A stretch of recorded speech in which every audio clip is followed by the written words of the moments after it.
எல்லாருக்கும் வணக்கங்க. Cook to easy சேனலுக்கு உங்களை அன்புடன் வரவேற்கிறேன். இன்றைக்கி நம்ம பிஸ்தாவை வச்சு ஐஸ்கிரீம் எப்படி பண்ணுறதுன்னு பார்க்க போகிறோம். ரொம்ப ஈஸியாக வீட்டில் இருக்க பொருட்களை வச்சு செஞ்சிடலாம். வாங்க இது எப்படி பண்ணலான்னு பார்க்கலாம். அடுப்பிலங்க நல்லா அடிக்கடமான ஒரு கடாய் வச்சுக்கோங்க. இதில் 2 கப்பு பால் எடுத்துக்க போகிறோம். நான் எடுத்துருக்கக்கூடிய கப்புடைய அளவு 250 ml. இப்போ 1/2 லிட்டர் பால் இந்த கடாயில் நம்ம சேர்த்துருக்கோங்க.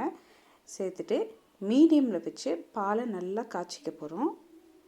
8 நிமிஷம் போல் பாலை மீடியம் ஃப்ளேமில் நம்ம காய்ச்சினதுக்கப்புறம் பால் நமக்கு அளவில் கொஞ்சம் குறைஞ்சிருக்குங்க.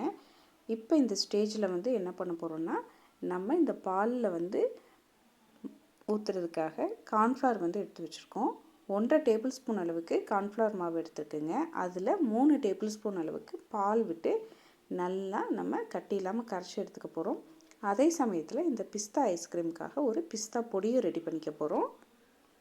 பால் 8 நிமிஷத்துக்கு அப்புறமா கொஞ்சமாக திக்காய் வந்திருக்குங்க. இப்போ இந்த ஸ்டேஜில் நம்ம பிஸ்தா பொடி ரெடி பண்ணிக்க போகிறோம். ஒரு 15லேருந்து 20 பிஸ்தா பருப்பு, இது கூட 4 பாதாம் பருப்பு போட்டுக்குங்க. அது போலவே நமக்கு தேவையான அளவுக்கு சர்க்கரை 4 டேபிள் ஸ்பூன் சர்க்கரை எடுத்துருக்கேங்க. இது கூடவே 2 டேபிள் ஸ்பூன் அளவுக்கு பால் பவுடர், இது எல்லாத்தையும் மிக்சியில் போட்டு நல்லா பொடிச்சு எடுத்துக்க போகிறோம். நம்மளுடைய ஐஸ்கிரீமுக்கு பேஸ் இந்த பொடி தாங்க. பாருங்கள், நல்லா இது மாதிரி பொடிச்சு எடுத்துக்குங்க. இப்போ நமக்கு பிஸ்தா ஐஸ்கிரீமுக்கான பிஸ்தா பொடி ரெடி ஆயிடுச்சு. இப்போ நம்ம பால் எந்த ஸ்டேஜில் இருக்குதுன்னு பார்க்கலாம். பால் நம்ம சிம்மில் வச்சுங்க. கிட்டத்தட்ட 15 நிமிஷம் ஆயிடுச்சு. இப்போ இந்த ஸ்டேஜில் நம்ம கார்ன்ஃப்ளவரை கரைச்சி எடுத்து வச்சுருக்கோம். அதை ஒரு முறை நல்லா கலந்துட்டுங்க இந்த பாலில் சேர்த்துக்க போகிறோம். கார்ன்ஃப்ளவர் ஊற்றின உடனேயே கைவிடாமல் கிளறணுங்க. அப்போ தான் கட்டி பிடிக்காமல் இருக்கும். நல்லா இது மாதிரி கலந்து ஒரு 30 செகண்ட்லேயே நம்ம அரைச்சி வச்சுருக்கக்கூடிய இந்த பிஸ்தா பவுடரை பாலில் சேர்த்துக்க போகிறோம். சேர்த்துட்டு அதுவுமே நல்லா கட்டி இல்லாத மாதிரி நம்ம கரண்டியில் அழுத்தி விட்டு கிளறிக்கணும். கைவிடாமல் கிளறணும். ஏன்னா கார்ன்ஃப்ளவர் மாவை போட்டிருக்கோம். அதுக்கு அடுத்தே நம்மளுடைய பிஸ்தா பொடியும் போட்டிருக்கோம். அதனால் சீக்கிரம் கட்டி விழுந்துருங்க. அதனால் கொஞ்சம் நம்ம ஃபாஸ்ட்டாக இந்த ப்ராசஸை பண்ணணும். ஒரு 15 செகண்ட் போல் நமக்கு டைம் எடுத்துக்கோங்க. இது மாதிரி நல்லா கலந்து விட்டதுக்கப்புறமா நம்ம அடுப்பை சிம்மில் வச்சிடணுங்க. சிம்மில் வச்சுட்டு ஸ்லோ குக் பண்ண போகிறோம். 3 to 4 மினிட்ஸ் நம்ம இதை ஸ்லோ குக் பண்ணோம்னா நமக்கு ஐஸ்கிரீமுக்கான பேஸ் ரெடி ஆயிரும்.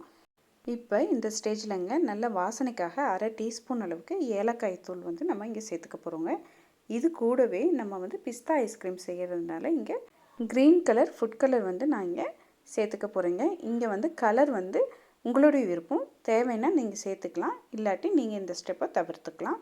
இந்த கலர் சேர்க்கறனால நல்லா லைட் க்ரீன் கலரில் நமக்கு ஐஸ்கிரீம் கிடைக்கும். அதுக்காக தாங்க சேர்த்துருக்கோம். இப்போ நம்மளோட எல்லா பொருட்களையுமே இந்த பாலில் சேர்த்தாச்சு. சேர்த்து நல்லா ஒரு முறை கலந்து விட்டுருங்க. நல்லா ஒரு 2லேருந்து 4 நிமிஷம் போல் நீங்கள் கலந்துக்கிட்டே இருந்தீங்கன்னா நமக்கு இந்த பால் நல்லா கெட்டிப்பட்டு வந்துடுங்க. அதுக்கப்புறமா இதை ஆற வச்சு நம்ம அரைச்சி எடுத்துக்க போகிறோம். ஒரு 4 நிமிஷத்துக்கு அப்புறம் பார்க்கலாம் நமக்கு எப்படி இந்த ஐஸ்கிரீம் பேஸ் கிடச்சிருக்குன்னு. நல்லா 4 நிமிஷத்துக்கு அப்புறம் பார்த்திங்கன்னாங்க இந்த ஐஸ்கிரீம் பேஸ் ஆறி நமக்கு இப்படி கிடச்சிருக்கு. இப்போ இதை என்ன பண்ண போகிறோம்னாங்க, நம்ம மிக்சியில் போட்டு அரைச்சி எடுத்துக்க போகிறோம். இது மாதிரி நம்ம மிக்சியில் அரைக்கும் பொழுது இது நமக்கு இன்னுமே க்ரீமியாக இருக்கணுங்கிறதுக்காக 3 டேபிள் ஸ்பூனுக்கு பாலாடை எடுத்து வச்சுருக்கேங்க. நமக்கு வீட்டில் பாலாடை எப்பயுமே இருக்கும். அப்படி இல்லை உங்கள்கிட்ட ஃப்ரெஷ் க்ரீம் இருக்குன்னா நீங்கள் ஃப்ரெஷ் க்ரீமை கூட இதில் 3 டேபிள் ஸ்பூன் அளவுக்கு சேர்த்து ரெடி பண்ணிக்கலாம். இப்போ நம்மளுடைய இந்த கலவையங்க மிக்சியில் போட்டு அது கூடவே நம்ம எடுத்து வச்சுருக்கக்கூடிய இந்த பாலாடையும் போட்டு மிக்சியில் நல்லா பல்ஸ் மோடில் ஒரு 2லேருந்து 3 பல்ஸ் விட்டு எடுத்துக்க போகிறோம். கண்டிப்பாக நம்ம பல்ஸ் மோடில் தாங்க போடணும். அப்போ தான் நமக்கு அந்த க்ரீம் நமக்கு பிரிஞ்சிடாமல் கரெக்டாக கிடைக்கும். பாருங்கள், இது மாதிரி பல்ஸ் மோடில் அடித்து எடுத்துக்கிட்டோம். நல்ல க்ரீமியாக நமக்கு ஐஸ்கிரீம் பேஸ் ரெடி ஆயிடுச்சு. இப்போ எந்த பாத்திரத்தில் நம்ம ஐஸ்கிரீமை செட் பண்ணுறோமோ டைரெக்டாக ரெடி பண்ணியிருக்கக்கூடிய இந்த ஐஸ்கிரீம் பேஸை அந்த பாத்திரத்துக்கு மாற்றிடுங்க. மாற்றும் பொழுது நம்மளுடைய விருப்பம். உங்களுக்கு நட்ஸ் அதிகமாக பிடிக்கும் அப்படின்னு சொன்னிங்கன்னா நீங்கள் நட்ஸ் அதிகமாக இப்போ இந்த ஐஸ்கிரீம் பேஸில் நம்ம சேர்த்துக்கலாங்க. நான் கொஞ்சமாக பிஸ்தாவை கோர்ஸாக பொடிச்சு வச்சுருக்கேன். இதை வந்து மேலால் தூவி விட்டுக்கிறேன். இது மாதிரி தூவி விட்டதுக்கப்புறமா நம்ம வந்து இதை வந்து கவர் பண்ணி ஃப்ரிட்ஜில் வந்து 8லேருந்து 10 மணி நேரம் போல் வச்சு எடுக்க போகிறோம். இது மாதிரி வச்சு எடுத்தோம்னா நமக்கு ஐஸ்கிரீம் வந்து சூப்பராக செட் ஆகி வந்துடுங்க. எப்பயுமே ஐஸ்கிரீம் செஞ்சு நம்ம கவர் பண்ணும் பொழுது மேலே அந்த தண்ணி கோர்த்துறாமல் இருக்கிறதுக்காக இந்த அலுமினியம் ஃபாயில் வந்து போட்டு கவர் பண்ணிக்கணும். அப்போ தான் நமக்கு வந்து அந்த நீர் கோர்த்த மாதிரி வந்து ஐஸ்கிரீம் மேல்புறத்தில் நமக்கு இருக்காது. கிட்டத்தட்ட 10 மணி நேரத்துக்கு அப்புறமா நம்மளுடைய ஐஸ்கிரீம் எப்படி செட் ஆகிருக்குன்னு பார்க்கலாம் வாங்க. பாருங்கள், நல்லா சூப்பராக செட் ஆகிருக்குங்க. அந்த க்ரீன் கலர் நம்ம போட்டிருக்க பிஸ்தா பொடி எல்லாமே நல்லா செட் ஆகி வந்துடுச்சு. வாங்க இப்போ இந்த பிஸ்தா கேக்கை வந்து எப்படி சர்வ் பண்ணுறதுன்னு பார்க்கலாம். பாருங்கள், அழகாக நமக்கு க்ரீமியாக பால் மாதிரி உருண்டு வருது. அவ்வளோதாங்க, சூப்பராக நமக்கு பிஸ்தா ஐஸ்கிரீம் வந்து இங்கே ரெடி ஆயிடுச்சு. இது மாதிரி நம்ம எந்த பவுலில் சர்வ் பண்ண போகிறோமோ அந்த பவுலில் ஸ்கூப் அவுட் பண்ணி வச்சுட்டுங்க. அது மேலே பிஸ்தா, பாதாம், முந்திரின்னு நமக்கு பிடித்தமான நட்ஸை வந்து கட் பண்ணி போட்டு குழந்தைங்களுக்கு நல்லா சில்லுன்னு சர்வ் பண்ணோம்னா நல்லா சாப்பிடுவாங்கங்க. ரொம்ப ஈஸியாக வீட்டில் இருக்கக்கூடிய பொருட்களை வச்சு நம்ம இந்த பிஸ்தா ஐஸ்கிரீமை செஞ்சிடலாம்.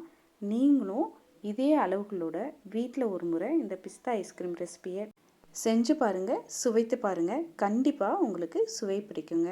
அவ்வளோதாங்க, ரொம்ப சுலபமாக பிஸ்தா ஐஸ்கிரீம் செஞ்சாச்சு. உங்களுக்கு இந்த பிஸ்தா ஐஸ்கிரீம் ரெசிபி பிடித்திருந்தால் குக் டு ஈஸி சேனலை லைக் பண்ணுங்கள், ஷேர் பண்ணுங்கள், கமெண்ட் பண்ணுங்கள்.